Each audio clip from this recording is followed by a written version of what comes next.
balik ke Thailand ya. Jadi satu hal yang luar biasa ya Bapak Ibu saudara-saudara sekalian. Kita bisa jumpa dengan Bante yang sudah usianya cukup lanjut tetapi masih diberkahi kesehatan yang cukup bagus ya. Beliau bahkan kemarin petang bercerita kepada saya bahwa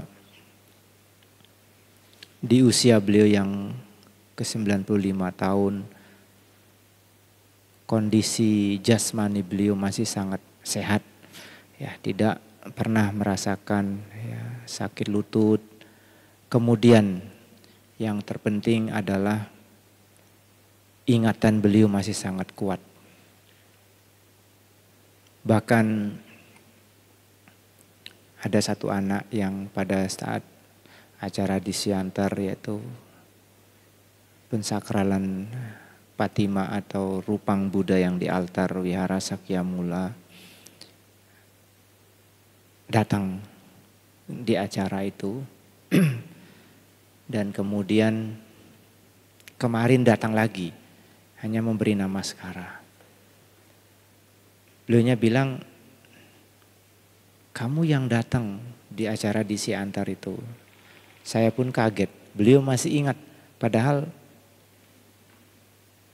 baru pertama kali ketemu.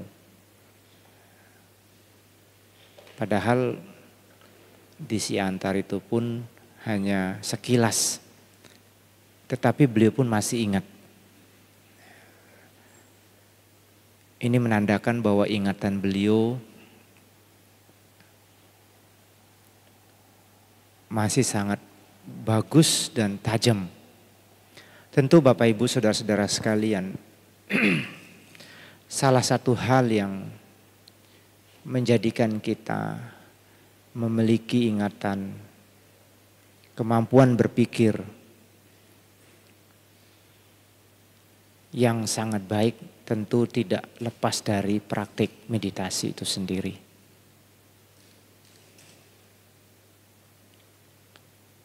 Karena dengan latihan meditasi setiap hari secara rutin,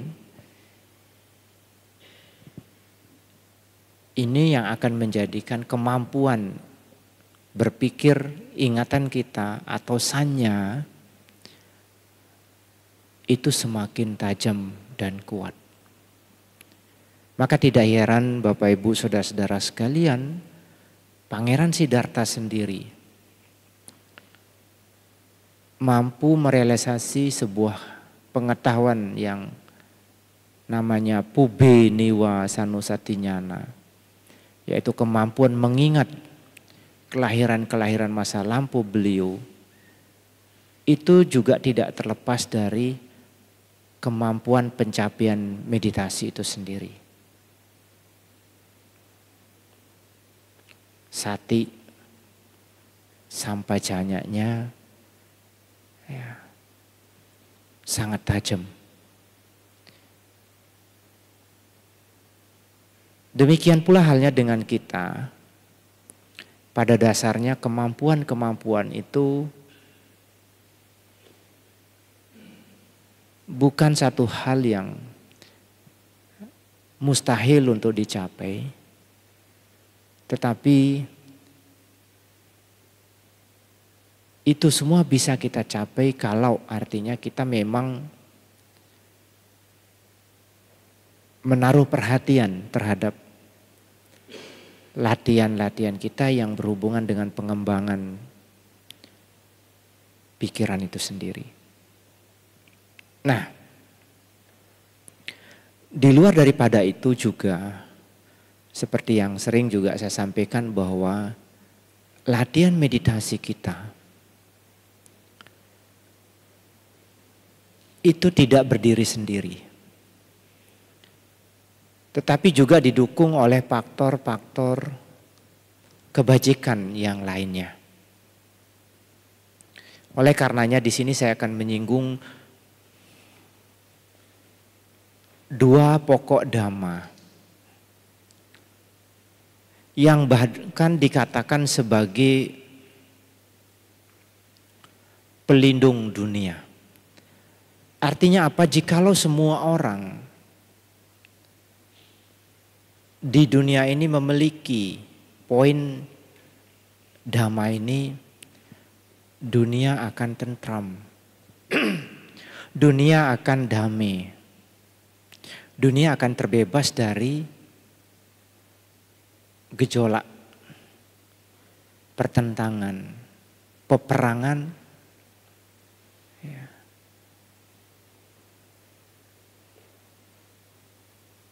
Dan permasalahan-permasalahan. Apa kedua poin ini Bapak Ibu Saudara-saudara sekalian? Yang pertama adalah hiri. Ya. Yang artinya malu untuk berbuat sesuatu yang tidak baik.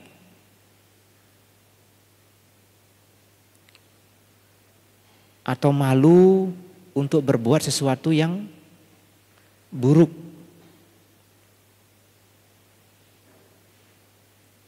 Kemudian yang kedua adalah otapa, yaitu takut akan akibat dari perbuatan buruk itu sendiri. Jadi kalau kedua poin dhamma ini ada dalam setiap individu, berkolaborasi antara satu sama dengan lainnya, ini yang akan menjadikan Bapak Ibu Saudara-saudara sekalian memiliki kualitas sila, moralitas yang baik. Nah, hiri dan otapa, malu berbuat perbuatan buruk atau perbuatan yang tidak baik, dan otapa, takut akan akibat dari perbuatan buruk itu sendiri, ini merupakan kualitas batin yang tidak serta-merta kita bisa lihat.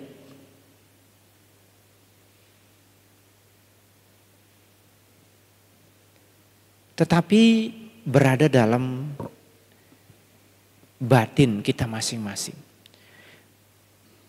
Dan ini Bapak Ibu Saudara-saudara sekalian tidak bisa serta-merta itu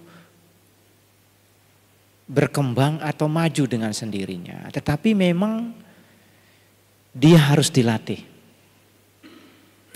Dia harus dikembangkan setiap saat. Kenapa setiap saat? Karena kondisi pikiran kita, batin kita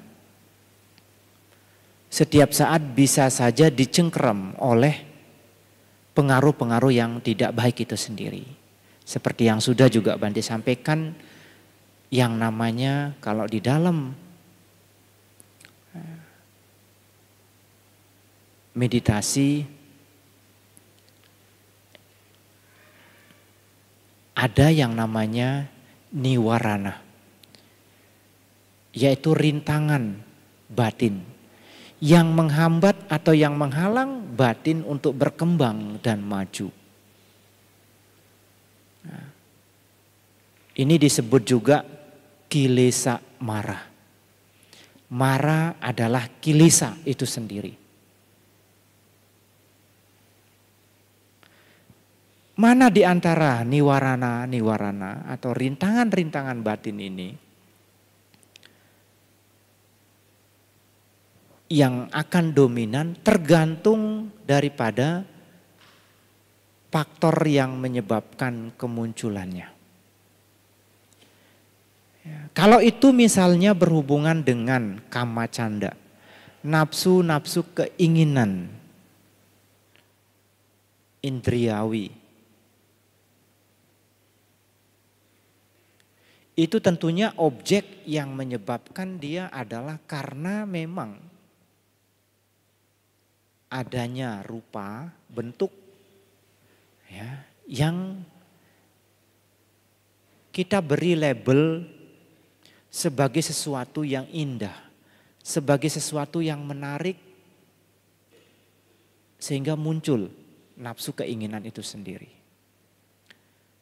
Ya. Atau bisa jadi muncul karena adanya suara yang kita anggap sebagai suara yang merdu.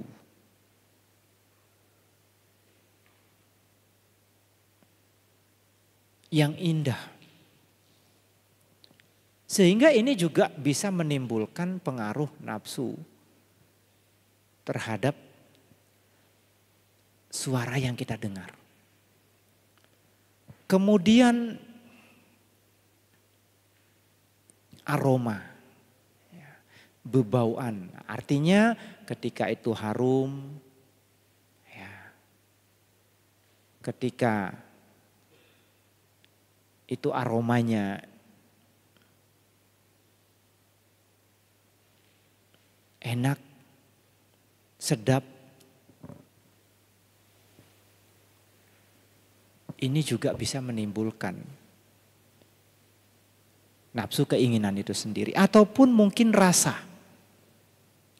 Ya, rasanya manis, rasanya enak, rasanya sedap dan sebagainya. Bisa. Dan kemudian sentuhan. Nah ini semua Bapak Ibu Saudara-saudara sekalian, objek-objek ini kalau diamati sebagai sesuatu yang indah, sesuatu yang elok, sesuatu yang merdu, sesuatu yang sedap. Ini kalau artinya kita tidak cukup memiliki satu penyadaran diri, artinya sati tidak cukup kuat, kita bisa dicengkram oleh pengaruh-pengaruh daripada nafsu keinginan ini. Disinilah pentingnya kesadaran itu harus ada terhadap apa yang kita lihat, apa yang kita dengar, apa yang kita rasa, dan apa yang kita sentuh, dan juga ya fenomena-fenomena daripada pengaruh yang muncul di dalam batin kita. Jadi intinya di dalam setiap orang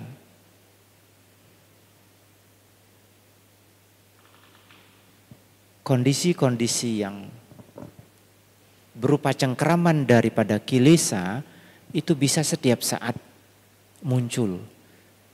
Tak terbatas pada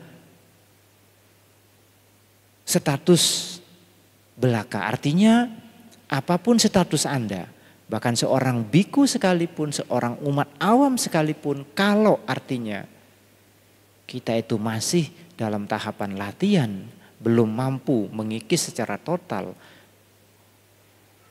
kilesa kita, kita bisa saja dicengkram oleh pengaruh-pengaruh ini. Ini penting untuk selalu ada yang namanya hiri. Nah, ketika pengaruh-pengaruh cengkraman tadi muncul, oh kita sadar bahwa ini tidak baik. Kita malu untuk melakukan itu karena tidak baik. Kita malu melakukan itu karena dia buruk. Sesuatu perbuatan yang bertentangan dengan nilai-nilai moral, nilai-nilai kebaikan itu sendiri. Tetapi sesungguhnya ini bisa saja rapuh kalau tidak didukung oleh yang namanya otapa. Kalau orang artinya malu berbuat tidak baik ketika ada orang yang tahu, ketika ada orang yang lihat. Itu kalau hanya ada hiri saja. Ketika tidak ada yang lihat, ketika tidak ada yang tahu, bisa saja ya orang itu melakukan hal-hal yang tidak baik. Karena apa? Dia beranggapan bahwa dia malu kepada siapa. Ya. Tetapi kalau adanya otapa yang menyokong, Ini dalam kondisi apapun, ada tidak ada orang yang tahu, ada tidak adanya orang yang melihat, dia tidak akan melakukan itu. Kenapa? Karena kita semua, siapapun tidak pernah bisa bersembunyi daripada pengaruh perbuatan buruk atau perbuatan yang tidak baik. Kemanapun kita pergi, kemanapun kita bersembunyi, kita tidak akan pernah bisa luput dari pengaruh akibat karma-karma buruk yang dilakukan. Ini yang menjadikan kita mau tidak mau harus menumbuh kembangkan yang namanya otapa. Jadi kalau poin hiri dan otapa, malu berbuat yang tidak baik atau perbuatan buruk, dan takut akan akibat daripada perbuatan buruk, ininya akan menjadikan kita praktik-praktik sila itu akan terus berkembang dengan baik. Kenapa? Karena kondisi batin itu sudah siap. Artinya juga sudah matang. Sehingga menjadi mudah. Tetapi kalau dua poin ini tidak ada dalam setiap individu, sulit. Seolah-olah Anda merasa terkekang di dalam menjalankan nilai-nilai sila itu sendiri. Padahal pada prinsipnya pelaksanaan nilai-nilai moralitas atau sila ini mengacu kepada satu hal yang sangat penting yang berhubungan dengan menjaga agar supaya kita itu tidak terjerumus pada hal-hal yang tidak baik ataupun hal-hal yang buruk dalam hidup kita. Sehingga dengan demikian hidup kita aman dari permasalahan. Nah, semua ini merupakan satu hal yang tidak bisa diwakilkan. Kita sendiri yang harus mempraktikkan. Kita sendiri yang harus melatihnya. Berbeda dengan konsep-konsep misalnya berdana. Kita masih bisa titip teman. Kita masih bisa diwakilkan. Tetapi kalau sudah berbicara praktik-praktik, apakah itu sila, samadhi dan panya, ini mutlak kita sendiri yang harus mengerjakan, kita sendiri yang harus melatih, kita sendiri yang harus mengembangkan. Jadi oleh karenanya penting bagi kita semua Bapak Ibu Saudara-saudara sekalian, sebelum kita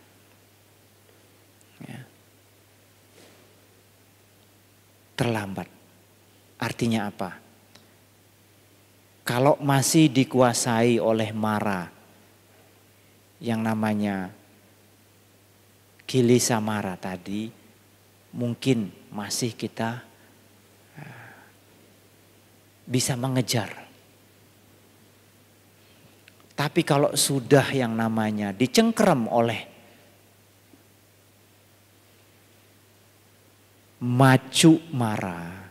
Mara adalah kematian. Mara adalah maranang. Kematian itu sendiri kita sudah tidak bisa berbuat apa-apa. Karena secara total Bapak Ibu Saudara-saudara sekalian dalam kehidupan kita di kelahiran ini kalau sudah mara, kematian itu menjemput datang kepada diri kita secara total, kesempatan kita untuk berbuat baik itu dalam kelahiran ini habis.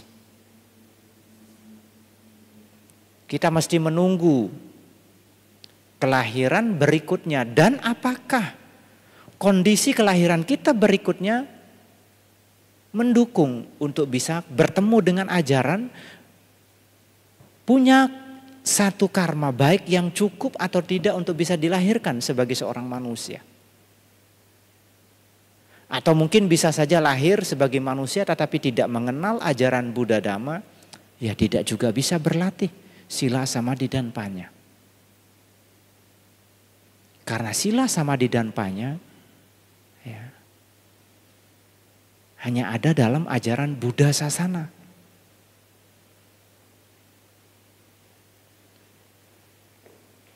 Jadi artinya kalau kita masih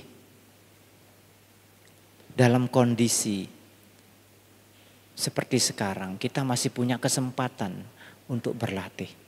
Tetapi kalau macu marah, macurat, ya, marah adalah kematian itu sendiri. Kita sudah tidak bisa berbuat apa-apa, hanya menunggu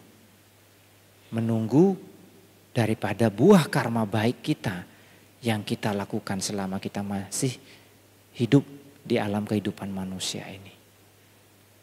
Ya. Atau jangankan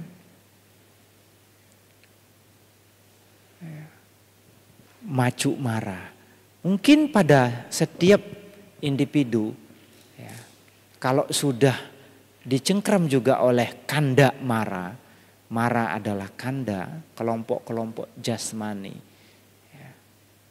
Kita bisa rasakan ketika kita mengalami yang namanya usia tua. Ya. Sadar tidak sadar kita bahwa hidup kita ini dicengkram oleh usia tua. Ya, sadar tidak sadar kita dalam hidup ini kita terus dimakan oleh usia tua. Nah, pada akhirnya kalau sudah fisik jasmani ini tidak bisa lagi diajak kompromi, ya, tidak bisa lagi diajak untuk berjalan, tidak bisa lagi diajak untuk bisa duduk bersila. Lutut sakit, pinggang sakit, semua sakit. Pada akhirnya kita hanya berbaring di tempat tidur. Namun ini mungkin masih mending. Kalau kita masih mengerti dan memahami ajaran, bisa saja. Walaupun tubuh jasmani sudah tidak bisa bekerja, tidak bisa berfungsi. Tapi kita masih bisa bernapas. Kita masih bisa hari-hari kita lalui dengan meditasi anapanasati, memperhatikan napas masuk, napas keluar. Ya. Ini semua tidak mungkin bisa kita lakukan kalau kondisi batin kita tidak siap.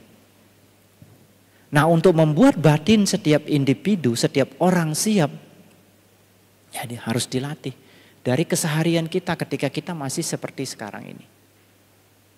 Jadi salah satu makna dan manfaat daripada praktik meditasi itu adalah akan mampu menjadikan batin kita seimbang, stabil ketika kondisi-kondisi yang tidak baik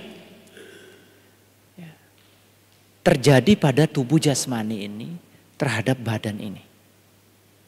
Bahkan di saat menjelang kematian, kalau orang-orang yang tekun menjalankan meditasi, batinnya lebih siap daripada orang yang tidak melatih batinnya. Lebih bisa tenang, ya, lebih bisa damai hatinya.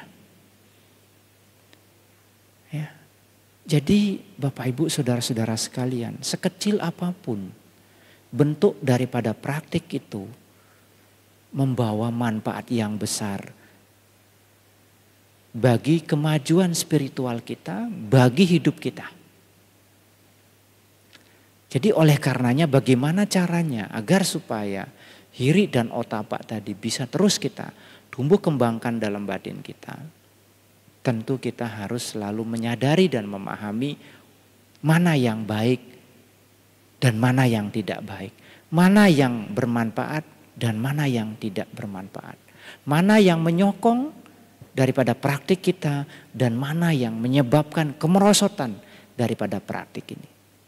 Ini harus kita sadari dan pahami. Karena pada dasarnya dalam keseharian hidup kita sebagai perumah tangga terkhusus sangat sulit terkadang untuk bisa lari dari pengaruh keserakahan, kebencian dan kebodohan batin. Dan terkadang apesnya itu sudah terlalu dalam kita masuk terhadap pengaruh-pengaruh yang disebabkan oleh keserakahan, kebencian, dan kegelapan batin. Sehingga kita sulit sekali untuk bisa bangkit atau kembali ke permukaan. Tetapi Bapak Ibu saudara-saudara sekalian, apapun itu, selama ada satu motivasi, selama ada satu semangat untuk terus kita berlatih, serata ya, bukan berarti tidak ada jalan bagi kita.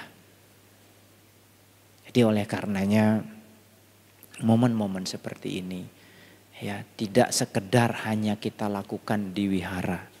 Meditasi tidak hanya cukup kita lakukan Selasa Kamis, tetapi kalau bisa 2 kali sehari pagi sore atau paling tidak sekali sehari. Karena apa? Dari segi kondisi jasmani kita saja. Hari-hari kita sudah begitu capek dengan pekerjaan, dengan beban pikiran, ngurus anak, istri, suami, ya. Saudara, orang tua, itu semua membutuhkan energi. Lah kalau kondisi batin tidak juga dilatih, tidak juga diberi nutrisi, maka dia akan sangat rapuh dan sangat lemah. Sehingga imunnya pun tidak cukup kuat untuk menghadapi, untuk menghalau pengaruh-pengaruh yang tidak baik yang muncul dari keserakahan, kebencian, dan kegelapan batin. Hanya latihan yang akan menjadikan kita terasah. Ya, jangan pernah beranggapan saya itu orang baik.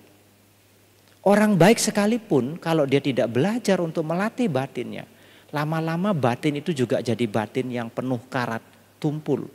Sehingga ketika gejolak daripada pengaruh keserakahan, kebencian, kegelapan batin muncul, dia sulit untuk bisa melawan, dia sulit untuk bisa menghindar. Sehingga pada akhirnya ini yang akan menjerumuskan orang itu pada keburukan itu sendiri. Jadi penting oleh karenanya hiri dan otapa, malu berbuat buruk atau berbuat jahat dan takut akan akibat dari perbuatan buruk, itu penting untuk kita tumbuh kembangkan dalam diri kita masing-masing. Ada yang ingin bertanya? Ya silakan. Kalau ada yang ingin ditanyakan, ya berhubungan dengan meditasi atau dengan poin-poin yang sudah Bante sampaikan tadi, jikalau ada yang belum dipahami, dimengerti ya bisa ditanyakan. Kita bisa berbagi di momen ini.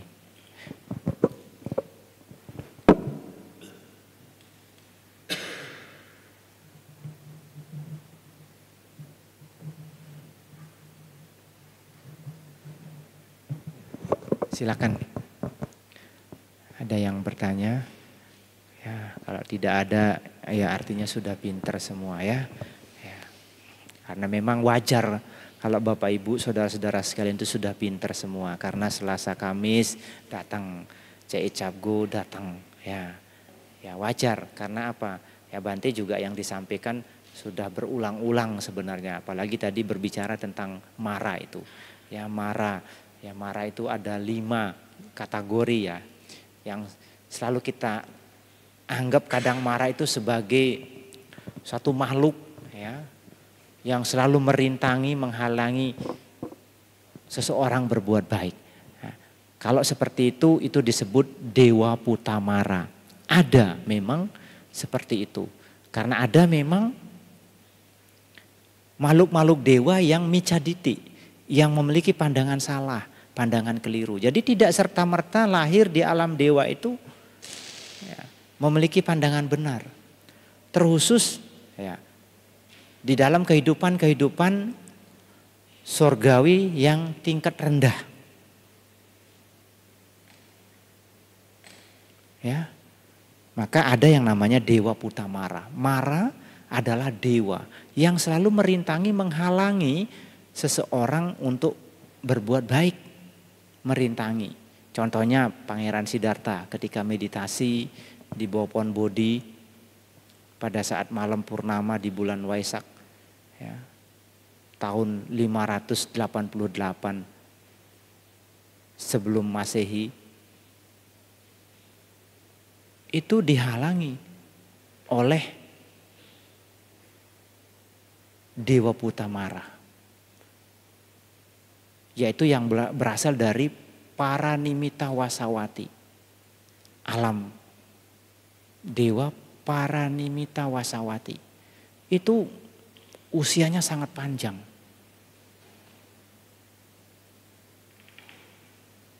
Tetapi di luar daripada itu, yang sering justru merintangi kita untuk maju dalam latihan, mara-mara yang lain, yaitu seperti ya tadi Kanda Mara, ya, Kilesa Mara, ya, Mara adalah Kilesa. Kemudian ada satu Mara yang namanya Abi Sangkara Mara. Mara adalah Abi Sangkara. Apa itu Abi Sangkara? Ya, pada pertemuan beberapa minggu yang lalu Banti juga sudah pernah sampaikan. Yaitu bentuk-bentuk daripada akibat karma-karma buruk yang pernah kita lakukan. Ini juga menjadi penghambat bagi kita untuk maju, untuk berkembang di dalam latihan. Ya. Maka mara-mara seperti ini harus ditekan dengan bagaimana agar supaya kita bisa atau mampu banyak melakukan perbuatan baik. Sehingga pengaruh-pengaruh daripada karma-karma buruk ini tidak cukup kuat untuk menghalangi atau merintangi latihan kita. Itu yang saya sebut di awal tadi, bahwa meditasi kita itu tidak berdiri sendiri, tetapi juga disokong oleh kebajikan-kebajikan yang lain. Seperti tadi itu, Hiri Otapa. Kemudian pengembangan-pengembangan dhamma yang lain. Apakah itu sati, sampajanya, apakah itu wirya. Dan bahkan termasuk juga kemurahan hati itu sendiri. Ya. Itu Abi Sangkara Mara. Ya.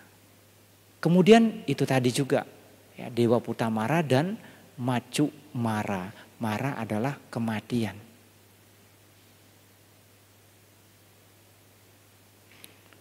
Ya, ada yang ingin ditanyakan?